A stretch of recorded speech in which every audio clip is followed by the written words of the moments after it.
Que a paz do Senhor Jesus, que o amor do Pai e a comunhão do Espírito Santo estejam sempre conosco. Meus irmãos e minhas irmãs, este vídeo se propõe a responder a um questionamento importante na nossa vida. Devemos rezar pelos mortos? É sabido que nossa vida tem um capítulo que nós temos que lidar com a morte. A morte de nossos pais, a morte às vezes dos nossos filhos, a morte dos amigos, a morte das pessoas que às vezes nós não conhecemos. A morte é uma realidade na nossa existência. E é sabido que a morte entrou pelo mundo não pela vontade de Deus, mas pela existência do pecado. É preciso que nós voltemos ao Gênesis, o primeiro livro da Sagrada Escritura, para nós entendermos que o demônio, o diabo, o inimigo, seduzindo Eva e também Adão, os convenceram a comer do fruto da árvore do bem e do mal. E aí ocorreu a desobediência. Com a desobediência entrou no mundo o pecado. O pecado, então, passou a ser uma marca na nossa vida a partir de Adão e Eva, por obra do inimigo. E o salário do pecado, o maior salário, é a morte, conforme narra a carta de Paulo aos Romanos, no capítulo 6, versículo 23, em que ele diz claramente que o salário do pecado é a morte, o resultado do pecado é a morte. Então, com o pecado no mundo, que nos atingiu a todos na nossa originalidade, nós já nascemos em pecado pelo pecado original. Então, é uma realidade entre nós a morte. E todos nós morreremos. E com a nossa morte, tudo acabou. Aqueles nossos entes queridos que ficarem aqui após a nossa morte, eles podem rezar por nós, eles podem orar, clamar a Deus por nós? Esta é a grande pergunta que nós vamos tentar responder à luz da palavra de Deus neste vídeo, né? Nós vamos voltar também agora ao livro de Gênesis. No livro de Gênesis, nos capítulos iniciais, 2, 3, nós vamos ver toda a narrativa, a primeira narrativa de Deus para conosco. Deus nos criou à imagem e semelhança. Criou homens e mulheres, a sua imagem e semelhança. E o que significa a sua imagem e semelhança? Deus nos criou, nos dando a inteligência, o intelecto e a vontade. São dois atributos, o intelecto, a inteligência e a vontade, são dois atributos de Deus. E Ele nos criou com esses dois atributos. Então nós somos privilegiados na criação de Deus por termos esse atributo da inteligência, do intelecto e da vontade. E Ele nos criou também, né, com matéria que é o nosso corpo, e nos criou também com alma e espírito. Portanto, a criação de Deus tem a criação visível, que é o nosso corpo, e a criação invisível. O corpo e a alma também é algo próprio de Deus, porque Deus é essencialmente espiritual. O reino de Deus é espiritual, não é? Tudo, enfim, de Deus é espírito. Então ele nos criou visivelmente no mundo, mas a nossa essência é uma essência espiritual. Então nós somos formados pelo corpo, pela alma que nos anima e pelo espírito. Então nós temos um componente material, que é o nosso corpo, e um componente espiritual.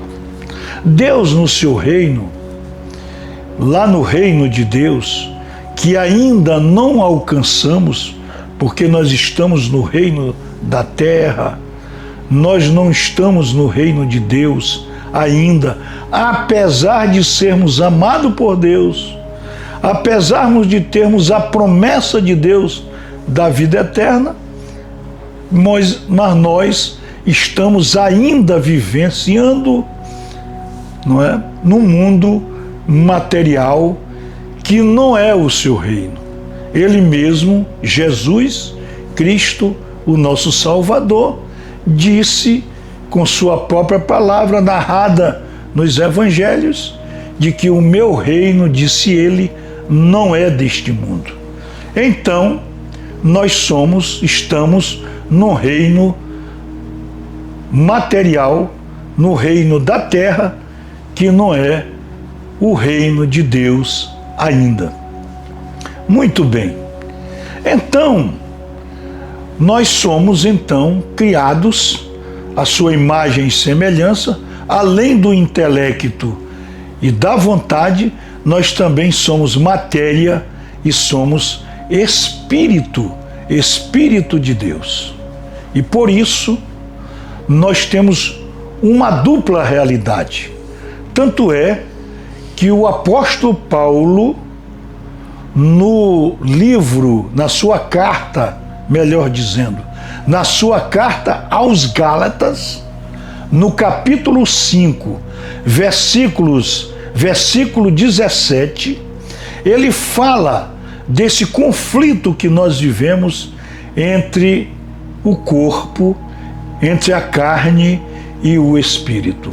Então nós vivemos esse conflito porque nós temos uma constituição espiritual e uma constituição carnal. E existe este conflito natural porque o espírito, ele nos remete à vida espiritual e o nosso corpo nos indica e nos chama para o reino material. Então nós vivemos nesse conflito permanente entre o corpo, a carne, a matéria e o espírito. E o apóstolo Paulo, com sua grande visão salvífica e homem de Deus, ele notifica na sua carta aos Gálatas, capítulo 5, versículo 17, que nós vivemos esse conflito.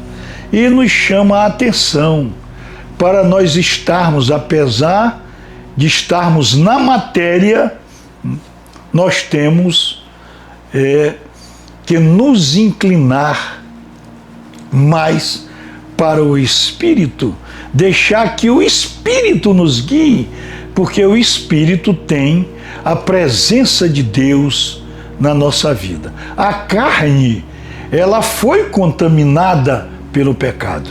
Então, esse conflito nos remete a uma escolha. Por isso que o nosso livre-arbítrio, ditado pela nossa inteligência e pela nossa vontade, isso nos dá a liberdade de escolher o caminho a seguir. Então o apóstolo Paulo, na carta aos Gálatas, ele nos indica que nós devemos seguir o Espírito, que a carne deva se subordinar ao Espírito, que a matéria é menos importante, não é, do que o Espírito, e que o Espírito é aquele que deve prevalecer sobre a carne. Muito bem, mas nós temos então, naturalmente, a existência de dois reinos. O reino da terra, que é o reino material, que não pertence a Deus, e o reino de Deus. E no reino de Deus existem os seres celestiais, não é? Lá existe a Santíssima Trindade, o Deus Pai, o Deus Filho, o Deus Espírito Santo, que todos são Espírito, essencialmente Espírito. Lá existem os serafins, os querubins, os arcanjos, os anjos, os santos. Acreditamos também que lá esteja Maria, mãe de Jesus, e todos aqueles seres que não foram atingidos, que não estão contaminados pelo pecado. São seres celestiais, seres puros, seres divinos, né? E que têm o privilégio de ter a convivência com Deus. Lá é o paraíso, é o reino de Deus. Muito bem. E nós aqui estamos na terra. Mas nós estamos na terra temporariamente, porque com o pecado nós morreremos. E aqui está a questão. E depois que nós morrermos, depois que nós sairmos deste plano material, como é que se dá a nossa vida após a morte? Nós estamos aqui no campo da escatologia, não é? É algo que nós, não é? Quando se fala no reino que não é material, nós ficamos inteiramente alheios, porque no reino espiritual, quando se trata de vida após a morte, quando se trata de uma realidade após a morte, nós não podemos verificar esta realidade com os nossos sentidos. No mundo material, nós temos os 5 sentidos e nós podemos testificar as coisas no mundo material. No mundo espiritual, nós não temos como prescrutar, como identificar as coisas espirituais. E aí nós temos que recorrer ao próprio Deus, que através da sua palavra, através da revelação dos seus mistérios, nos indicarão o que ocorrerá conosco depois que nós morrermos. Então um dia nós vamos morrer. Mas é importante anotar, né, que o próprio Deus, ao gerar o seu filho Jesus no ventre de Maria, e Jesus, depois de gerado, ele renunciou à sua condição divina para sofrer como nós sofremos, padecer como nós padecemos, a morrer como nós morremos, a visitar temporariamente a mansão dos mortos, a mansão da terra, o interior da terra. E ele também nos indicou que ele não teve o seu fim com a morte. Ele ressuscitou dos mortos de corpo, com o seu próprio corpo. O seu corpo não se decompôs. O seu corpo, ao ser ressuscitado, o ressuscitou na sua plena glória. E quando ele ascendeu ao céu, ascendeu com o corpo. Essa trajetória de Jesus, que é uma trajetória provada pelos próprios evangelhos, pelas próprias escrituras e por o testemunho de todas as pessoas da sua época, é a trajetória que Deus nos promete, que Deus veio com o seu grande plano de salvação dizer que nós vamos ter esse mesmo trajeto. Nós vamos morrer, nós vamos passar pela nossa cruz, vamos morrer, vamos descer à mansão dos mortos e vamos ressuscitar como Jesus ressuscitou. É por isso que nós devemos guardar no nosso coração, na nossa vida, a alegria, porque nós não vamos morrer definitivamente. A morte é apenas uma pequena passagem, é uma travessia que nós vamos fazer para a vida eterna, não é? Para a vida eterna. E aqui eu quero, não é, responder à luz da palavra de Deus. Não sou eu que vou responder, é Deus que responde através da sua palavra. O que ocorre conosco após a morte? Alguém morreu agora de infarto no miocárdio. Morreu. E o que acontecerá com essa pessoa? A primeira observação que eu quero fazer é que só morre o corpo. O corpo perde a sua condição de movimentação. O corpo morre. Mas subsistem a alma e o espírito. Então o corpo é aquele que vai ser colocado na mansão dos mortos. Mas não tem indicativo nenhum que nossa alma, o nosso espírito morrerá. Então o que acontecerá conosco? O que acontecerá conosco?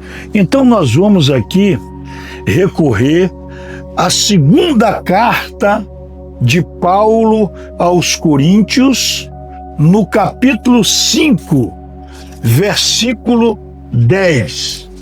Porque todos nós devemos comparecer diante do tribunal de Cristo, para que cada um receba a recompensa das obras realizadas quando estava no corpo, quer boas, quer mais.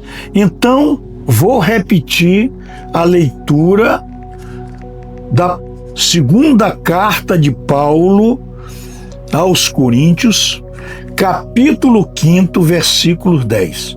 Porque todos nós devemos comparecer diante do tribunal de Cristo, para que cada um receba a recompensa das obras realizadas quando estava no corpo, quer boas, quer mais. Então, nós compareceremos perante Deus. Nós não vamos, a nossa alma não ficará dormindo, o nosso espírito não ficará adormecido. Nós vamos comparecer perante Jesus.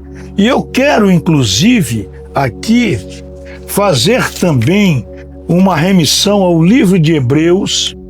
Eu quero que nós façamos uma conjugação do que diz a segunda carta de Paulo aos Coríntios, no capítulo 5, versículo 10, que nós já lemos, com a carta aos Hebreus, no capítulo 9, versículo 27. Olha o que diz o versículo 27. E como todo homem está destinado a morrer uma só vez, depois do que haverá o julgamento.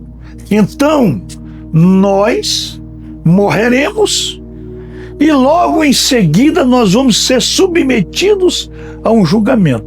Então, a segunda carta de Paulo aos Coríntios, capítulo 5, versículo 10, repetindo, e a carta aos Hebreus, capítulo 9, versículo 27, logo após a morte, nós vamos ser submetidos a um julgamento. É o chamado juízo particular. O juízo particular. Ou seja, nós morremos, seremos julgados. E como nós seremos julgados? Como diz a carta de Paulo, não é? Aos Coríntios, capítulo 5 e 10.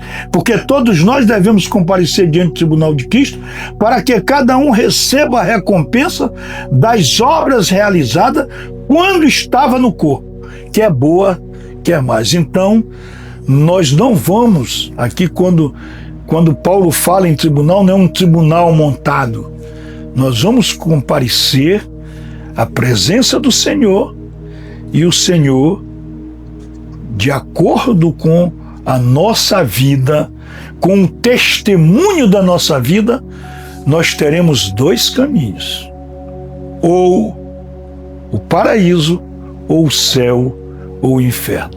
Este é o juízo particular. Mas se perguntará, mas o Evangelho de Mateus, no capítulo 25, nos versículos 31 a 46, não fala de um julgamento final? Sim. Nós, ao morrermos, como diz aqui a segunda carta de Paulo aos Coríntios, capítulo 5, versículo 10, e de Hebreus 9, 27, nós passaremos primeiro pelo julgamento particular. E esse é um julgamento definitivo.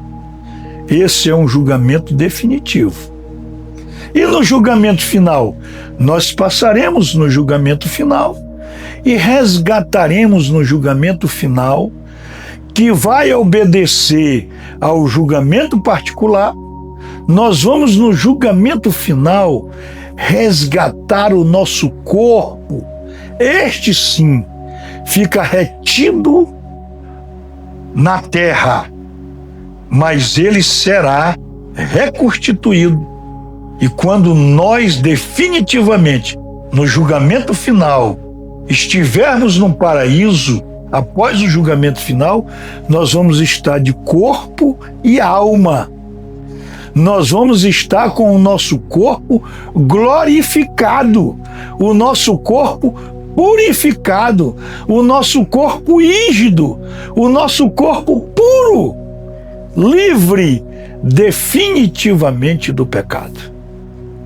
Se nós formos absolvidos, se nós formos para o céu, e que eu espero que nós seguiremos o caminho do céu.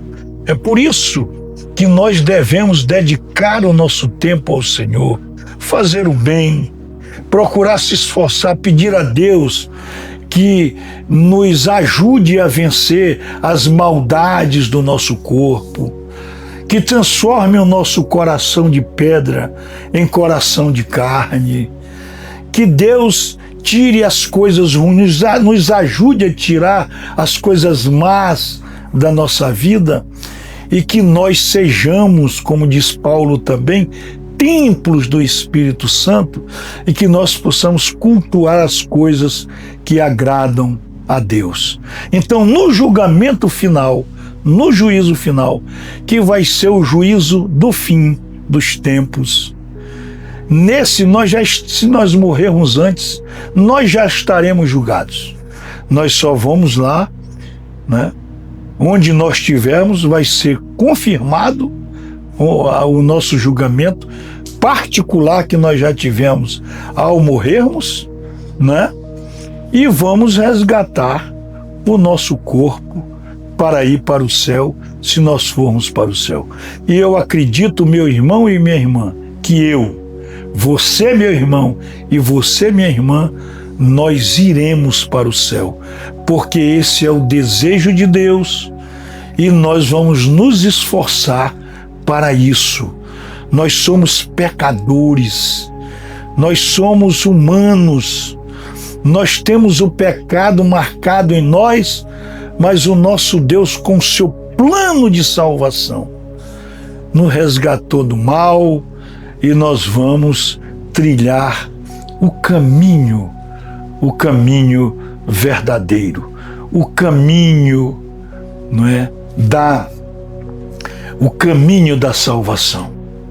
Mas muito bem, depois de feitas essas considerações, alguns às vezes falam, e nós poderemos invocar os espíritos, já que os espíritos não morrem, já que o que morre é só a carne, e ela será, no julgamento final, resgatada, ela vai ser reconstituída e purificada e glorificada.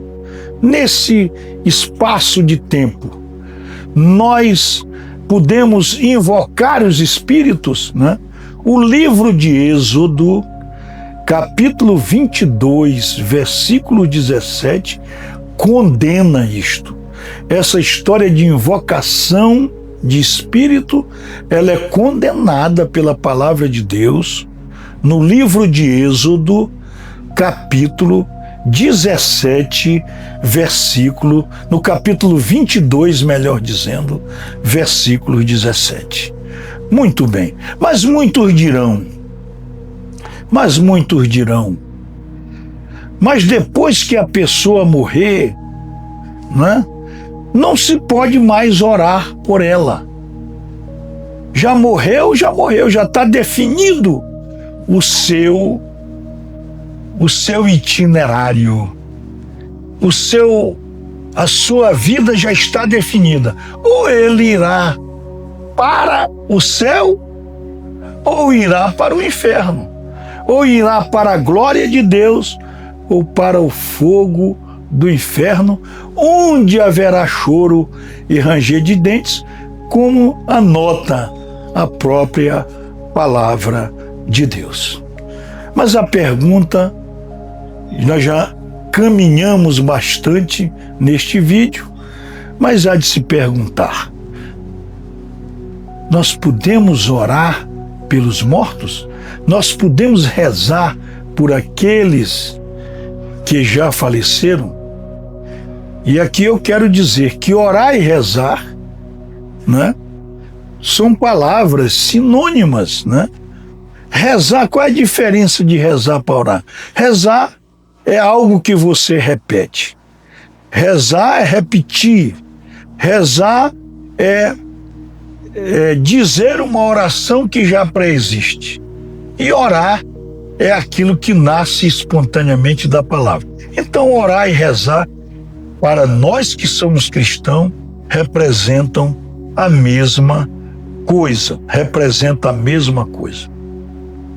Mas a pergunta está: eu posso orar pelos que já morreram? Muito bem. O segundo livro de Macabeus, no capítulo 12, versículo de 39 e 45, diz que sim. Ao narrar que Judas Macabeu, após uma vitória numa das suas batalhas, né, após a vitória, ele manda verificar, manda buscar, recolher os cadáveres dos que morreram do seu exército. E verificou que muitos dos que morreram traziam coisas sagradas, coisas tiradas da igreja, coisas sagradas e colocadas entre eles. E ele viu ali que eles morreram em pecado. Então fez uma arrecadação, mandou para a igreja para que fosse feita uma indulgência, para que se orasse por aqueles que morreram naquela situação. O livro de Macabeus, antes que nós tenhamos qualquer discussão de que ele seja ou não canônico, que ele seja ou não inspirado por Deus, o livro de Macabeus, ele repete uma prática que já era a prática dos judeus. Os judeus, sempre em toda a sua história, que é o povo de Deus, o povo eleito, sempre orou pelos mortos. Quando Judas Macabeus, ele descreve isso no livro, no seu segundo livro, né? Ele, inclusive, ele repete uma prática que já existia. Muito bem. Então, ele acreditava que uma oração, um pedido, uma penitência por aqueles soldados surtiria efeito. Muito bem. E aqui vamos deter no livro de Macabeus algumas considerações. Primeiro, Macabeus disse o que já os judeus faziam. Isso aqui não é nenhuma prática nova. Segundo, o livro de Macabeus foi excluído das escrituras sagradas também na antiguidade, né? Também na antiguidade, porque quando Ptolomeu II, Filadelfo, reinava no Egito e que chamou os sábios para fazer a tradução em grego da escritura sagrada, do hebraico e do aramaico para o grego, essas obras de Macabeus e as demais foram incluídas, não é isso? No concílio de Gênia, no primeiro século, no século de Cristo, no primeiro século, nos anos 90, excluiu esses livros.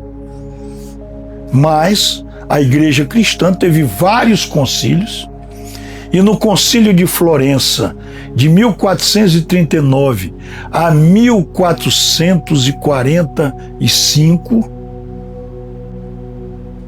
determinou que esses livros eram livros canônicos, eram livros inspirados. Inclusive, para exemplificar, na verdade, Macabeus tinha 4 livros. Somente os 2 foram considerados, o primeiro e o segundo, inspirados. O Macabeus 3 e o Macabeus 4 foram livros que foram colocados como livros não canônicos, não inspirados. Então, mas mesmo que este livro não fosse um livro canônico, não se poderia dizer que esta prática era nefasta, porque era uma prática que já ocorria naturalmente entre os judeus. Mas como o livro de Macabeus foi um livro considerado canônico pela Igreja, ele é um livro que deve ser considerado. Mas mesmo que não fosse, era um ponto importante desta temática. Neemias, no capítulo 1 do seu livro, após o cativeiro da Babilônia, quando os judeus voltam da Babilônia para Jerusalém, fez no seu livro, no capítulo 1, versículo 6, uma oração a Deus, incluindo todo o povo de Israel, tanto os vivos como os mortos. Então é outro ponto em que Neemias ali demonstra claramente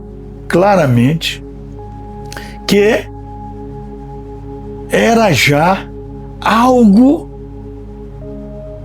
permitido por Deus, e o livro dele é um livro canônico, é um livro que consta de todas as Bíblias, e ele faz uma oração para o povo de Israel, para os antepassados e para os presentes. E aí, esta oração de Neemias é uma oração também que contempla os que já morreram. Mas passou muito tempo das discussões bíblicas sobre isso, porque isso no século XVI. No século XVI ocorreram grandes discussões que antes não tinha. Nós percorremos só de Cristo para o século XVI, quando chegamos em 1500, não existia certas discussões. As discussões começaram a ocorrer, inclusive esta, sobre se deve-se ou não rezar pelos mortos, com a reforma de Lutero, de 1517, né?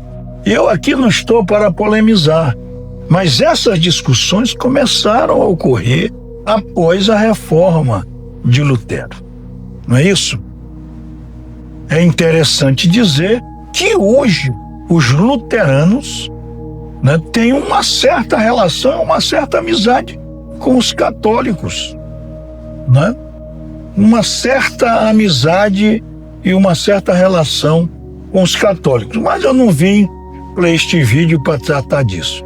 Mas, do século XVI para cá, disse, em alto e bom som, que Paulo, e aí nós temos que agradecer a Deus por ele ter incluído Paulo entre os seus apóstolos, naquele encontro que ele teve com Paulo na estrada de Damasco, naquela visão que está narrada no Atos dos Apóstolos. Jesus o incluiu, a partir daquele episódio benévolo e que está narrado em Atos dos Apóstolos, incluiu Paulo como o seu discípulo. E Paulo foi, indiscutivelmente, ao lado de Pedro, os dois nomes, as duas colunas importantes da Igreja de Cristo. E, coincidentemente, morreram no ano 67, em Roma, por determinação de Nero. Vejam só como são as coisas de Deus. Paulo e Pedro morreram, né, na mesma época, no ano de 67, em Roma, por determinação, né, de Nero. Pedro morreu crucificado de cabeça para baixo, porque disse que não merecia morrer crucificado de cabeça para cima, porque ele não tinha o mesmo mérito de Jesus. Olha só a humildade, o reconhecimento e o amor de Pedro para com Jesus. E Paulo morreu decapitado, não morreu crucificado, porque era considerado cidadão romano. Muito bem. Mas Paulo, e isso não faz muito tempo, algum exegeta descobriu, na segunda carta de Paulo a Timóteo, na segunda carta de Paulo a Timóteo, né, na segunda carta de Paulo a Timóteo, que Paulo orou pelo morto chamado Onesíforo. E esse episódio está narrado na segunda carta de Paulo a Timóteo, no capítulo 1, versículos 16 e 18, e no capítulo 4, versículo 19. Olha o que diz aqui o capítulo 1 da segunda carta de Timóteo, versículo 16 e versículo 18. Que o Senhor seja misericordioso com a família de Onesíforo, pois muitas vezes me animou e não se envergonhou de minha prisão. Então Onesíforo era uma pessoa muito amiga e solidária de Paulo. Muito bem. No capítulo 4, versículo 19, no capítulo 4, versículo 19, na saudação e despedida da carta, Paulo diz para Timóteo: cumprimenta para mim Prisca, Áquila e a família de Onesíforo. Ou seja, Onesíforo já havia morrido. Aqui ele diz: olha, eu vou aqui, cumprimenta por mim, Timóteo, Prisca, Áquila e a família de Onesíforo. Né? Erasto ficou em Corinto e tal, e tal, e tal. Muito bem. E no capítulo 1, versículo 18, ele faz uma oração: que o Senhor lhe conceda, referindo-se a Onesíforo, encontrar misericórdia junto ao Senhor naquele dia. Tu sabes mais do que ninguém os serviços que ele me prestou em Éfeso. Vou repetir a oração e o que diz Paulo em relação a Onesíforo, seu amigo lá da comunidade e lá de Éfeso.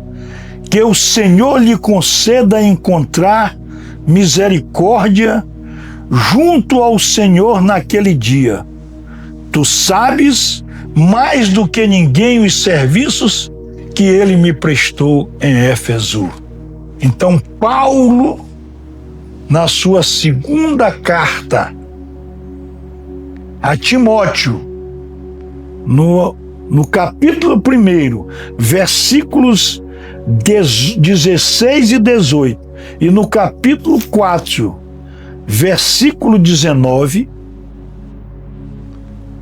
na sua interpretação, orou por Onesíforo, que já havia morrido. E há de se perguntar: mas quem morre não já tem, ao morrer, no julgamento particular, que é imediatamente a morte, o seu julgamento, ou vai para o céu ou vai para o inferno? Vamos colocar aqui uma hipótese interessante. Alguém está em pecado e, ao morrer, ao chegar ao hospital, nos últimos momentos da sua morte, ele diz assim: Senhor, tende piedade de mim. Senhor, perdoa os meus pecados. Ele vai para onde? A misericórdia de Deus o alcançará. Então, no julgamento particular, eu acredito, pela leitura das Escrituras, pelo que as Escrituras falam e mostram Jesus como misericordioso, que ele vai para o céu. Mas o céu, como nós vimos, é um local puro, é um local em que moram, que ficam lá, que habitam lá Deus Pai, o nosso Deus, Jesus Cristo Filho, o Espírito Santo, os santos, os serafins, os querubins, os arcanjos, os anjos e todos os seres celestiais que vivem no reino de Deus, que é um reino puro. Então, aquele que foi absolvido, aquele que não irá para o inferno, existe certamente no céu na entrada do céu, na antessala do céu, um local em que as pessoas irão se purificar para entrar no reino. E é aquilo que se chama de purgatório. Nós ainda vamos fazer um vídeo sobre o purgatório. E exatamente se ora pelos mortos. Por que se oram pelos mortos? Porque ninguém sabe se a pessoa foi para o céu ou se foi para o inferno. E se ele indo para o céu, ninguém sabe, não temos condições de saber se ele foi, não é, para o céu ou para o inferno. Nós temos o dever de orar, porque se ele estiver na antessala do céu, se ele já foi salvo, ele precisa de oração. A oração que Judas Macabeu providenciou, a oração para os soldados, a oração que Paulo fez para Onesíforo, a oração que Neemias fez para os israelitas, para os judeus, a Deus.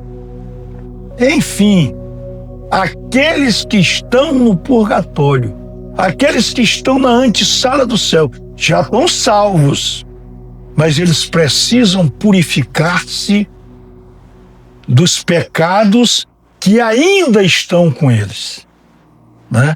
E para isso é que existe um local de purificação dos mortos. É por isso que é necessário, que urge nós rezarmos pelos mortos. E eu estou fazendo este vídeo, nós estamos hoje no dia 13 de outubro, nós estamos pertinho aí do dia de finados, para que nós possamos fazer as nossas orações para os mortos na convicção de que nós estamos fazendo a nossa parte. Se eles já estiverem no céu, não precisarão mais de oração, mas nós não estamos perdendo tempo, porque as orações que nós fazemos, e se elas não tiverem destinação, elas voltam para nós. Nós seremos destinatários das nossas próprias orações. Se já estiverem no inferno, nós não podemos mais fazer nada, porque já tem um juízo. O juízo particular já foi feito. Mas como nós não sabemos, devemos orar pelos nossos mortos. Então, meus irmãos e minhas irmãs, eu concluo este vídeo pedindo a Deus de bondade que estenda sobre nós, vivos e mortos, aqueles que precisarem, que já morreram e precisarem, a sua misericórdia, e que nós possamos, meu Deus, na nossa hora derradeira, no nosso julgamento, termos um julgamento favorável e irmos para o seio do Senhor. Amém.